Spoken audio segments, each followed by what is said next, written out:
Fire সার্ভিসের গাড়ি যখন হুইসেল দেয়, সাইরেন দেয়, সবগুলো গাড়ি দুই দিকে চলে যায়, দমকল বাহিনী ছুটতে থাকে, মানুষগুলো সরে যায়, তাদের কাজ করতে যায়, তাদেরকে সাহায্য করে। কিন্তু আমাদের যেটা হয়, উৎসুক জনতার ভিড়ে দমকল বাহিনী আসতে পারে না, কাজ করতে পারে না, এবং আমরা দেখা যায় যে এখানে ভিড় করি, ভিডিও করতে শুরু করি, ফেসবুকে পোস্ট দিতে শুরু করি, কিন্তু সেখানে আমাদের কিন্তু দায়িত্বশীল ভূমিকাটুকুন পালন করতে হবে। সকলের সম্মিলিত প্রচেষ্টায় আমরা এই বিপদগুলো থেকে উদ্ধার পেতে পারি।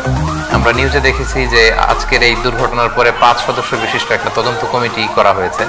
তো এই তদন্ত কমিটি পর্যন্তই যেন ব্যাপারটা সীমিত না থাকে, আমাদেরকে লং রানে ভাবতে হবে।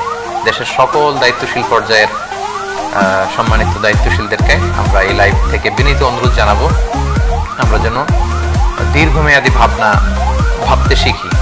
আমরা যেন নগরায়নের যে কনসেপ্ট, আধুনিক কনসেপ্ট, রাস্তাঘাট, ভবন